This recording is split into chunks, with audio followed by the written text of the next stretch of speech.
Hi friends, ಇವತ್ತು ಹತ್ತಿಯಿಂದ ಹಾರ ಹೆಂಗೆ ಮಾಡೋದಂತ ಹೇಳಿ ತೋರಿಸ್ತೀನಿ. ನಾನು ಗೌರಿ ಹಬ್ಬದ ಆಭರಣ ಮಾಡಬೇಕಾದ್ರೆ ಈ ಪ್ಲ್ಯಾನ್ ನನ್ನ ತಲೆಗೆ ಬಂತು.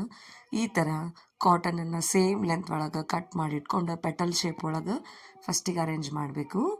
6 ಪೆಟಲ್ಸ್ ಇರುವ 9 ಹೂವನ್ನು ನಾನು ಇಲ್ಲಿ ರೆಡಿ ಮಾಡಿ ಇಟ್ಕೊಂಡಿನಿ. ಈ ಥರ ರೆಡಿ ಮಾಡಿ ಇಟ್ಕೊಂಡು ಮಿಡಲ್ ಐತಲ್ಲ ಅಲ್ಲಿ ಪಿಂಕ್ ಕಲರ್ ಗ್ಲಿಟರ್ ಶೇಪನ್ನು ಸರ್ಕಲ್ ಶೇಪ್ ಒಳಗೆ ಕಟ್ ಮಾಡಿ ಹಚ್ಚಾಕತ್ತೀನಿ. ಈಗ ಈ ಥರ ವೈಟ್ ಕಾಂಬಿನೇಷನ್ಗೆ ಪಿಂಕ್ ಅಥವಾ ರೆಡ್ ಇಲ್ಲ ಡಾರ್ಕ್ ಗ್ರೀನ್ ಹಚ್ಚಿದ್ರೆ ಕಾಂಬಿನೇಷನ್ ಭಾಳ ಚಲೋ ಬರ್ತೈತಿ.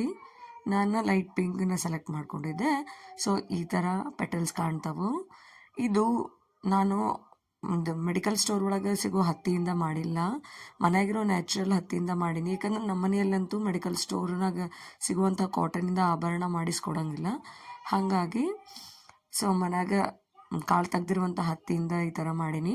ನಿಮ್ಗೆ ಬೇಕಂದ್ರೆ ಮೆಡಿಕಲ್ ಸ್ಟೋರ್ ಒಳಗೆ ಸಿಗುವಂಥ ಹತ್ತಿಯಿಂದ ಮಾಡಿದ್ರಂತೂ ಭಾಳ ನೀಟಾಗಿ ಶೇಪ್ಸ್ ಬರ್ತಾವೆ. ಇಲ್ಲಿ ಮಿಡಲ್ ಪೋರ್ಷನ್ನಾಗ ವೈಟ್ ಕಲರ್ ಹಾಫ್ ಕುಂದನನ್ನು ಹಚ್ಚಾಕತ್ತೀನಿ ನಾನು. ಈ ಥರ ಹಾಫ್ ಕುಂದನನ್ನು ಎಲ್ಲ ಫ್ಲವರಿಗೂ ಹಚ್ಚಬೇಕು. ಹಚ್ಚಿಂದ ಇದು ಒಂಥರ ನೀಟಾಗಿ ಪ್ರೆಸೆಂಟೇಷನ್ಗೆ ರೆಡಿ ಆಗ್ತೈತಿ. ನೆಕ್ಸ್ಟು ಯೆಲ್ಲೋ ಕಲರ್ ಪೇಪರ್ ಇರ್ತೈತಲ್ಲ, ಆ ಪೇಪರನ್ನ ಹಾರದ ಶೇಪ್ ಒಳಗೆ ಫಸ್ಟಿಗೆ ಕಟ್ ಮಾಡಿ ಇಟ್ಕೊಂಡೇನಿ. ನಮ್ಗೆ ಲೆಂತ್ ಎಷ್ಟು ಬೇಕು ವಿಡ್ತ್ ಎಷ್ಟು ಬೇಕು ಡಿಪೆಂಡ್ಸ್ ಆನ್ ನಮ್ಮ ದೇವಿ ಮೂರ್ತಿ ಮೇಲೆ ಇರ್ತೈತಿ. ಆಮೇಲೆ ನಾವು ಸ್ವರ್ಣ ಗೌರಿ ಮಾಡೋರಿದ್ರೆ ಅರಿಶಿಣ ಗೌರಿ ಸೈಜಿಗೆ ನಾವು ಅದನ್ನು ರೆಡಿ ಮಾಡ್ಕೋಬೇಕು. ಇಲ್ಲಿ ನನಗೆ ದೊಡ್ಡದಾದಂಥ ಹಾರನೇ ಬೇಕಾಗಿತ್ತು. ಹಾಗಾಗಿ ದೊಡ್ಡದಾಗಿ ಪೇಪರ್ ಕಟ್ ಮಾಡ್ಕೊಂಡು ಮಿಡಲ್ ಗ್ಲಿಟರ್ ಪೋರ್ಷನಿಗೆ ಫೆವಿಕಾಲನ್ನು ಹಚ್ಕೊಂಡು ನೀಟಾಗಿ ಒತ್ಕೊಂಡ್ರೆ ಈ ಥರ ನಮ್ಮ ಹಾರ ರೆಡಿ ಆಗುತ್ತೆ. ಒಂದೊಂದು ಪೆಟಲ್ಸಿಗೂ ನಾನು ಫೆವಿಕಾಲ್ ಹಚ್ಕೊಂತ ಹೊಂಟೇನೆ. ಈಗ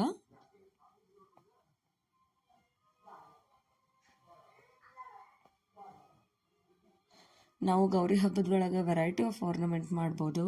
ನನ್ನ ತಲೆಗೂ ಒಂದಿಷ್ಟು ಐಡಿಯಾಸ್ ಅದಾವೆ. ನಾನು ಈಗ ಅಪ್ಕಮಿಂಗ್ ವಿಡಿಯೋಸ್ನಾಗ ಅವನ್ನೆಲ್ಲ ಎಕ್ಸಿಕ್ಯೂಷನ್ ಮಾಡ್ತೀನಿ. ಪ್ಲೀಸ್ ನನ್ನ ಎಲ್ಲ ವಿಡಿಯೋನು ನೀವು ಫಾಲೋ ಮಾಡಿರಿ, ಲೈಕ್ ಮಾಡಿರಿ, ಶೇರ್ ಮಾಡಿರಿ. ನಿಮ್ದು ಏನಾದರೂ ಸಜೆಷನ್ ಇದ್ರೆ ಕಮೆಂಟ್ ಮಾಡಿರಿ. ನಿಮ್ಮ ಫ್ರೆಂಡ್ಸಿಗೂ ನಾನು ಮಾಡುವಂಥ ವಿಡಿಯೋಸನ್ನು ಫಾರ್ವರ್ಡ್ ಮಾಡಿರಿ. ಈ ಥರ ಎಲ್ಲ ಫ್ಲವರನ್ನು ನಾನು ಅಂಟಿಸ್ಕೊಂಡೇನಿ.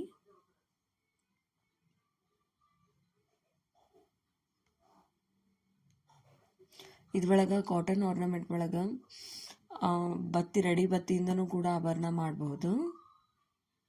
ಅದನ್ನು ನಾನು ಈಗ ಮುಂಬರುವ ವಿಡಿಯೋ ಒಳಗೆ ಪ್ರೆಸೆಂಟ್ ಮಾಡ್ತೀನಿ. ಈ ಥರ ನಾನು ಮಾಡಿರುವ ಹತ್ತಿ ಹಾರ ರೆಡಿ ಆಯಿತು. ನೀವು ನೋಡ್ರಿ, ಒಂದು ಎಕ್ಸ್ಟ್ರಾ ಫ್ಲವರ್ ಉಳಿತು, ಅದನ್ನು ನಾನು ನಡಪಟ್ಟಿ ಆಗಿ ಬಳಸ್ಬೇಕಂತ ಹೇಳಿ ಪ್ಲ್ಯಾನ್ ಮಾಡಿದೆ.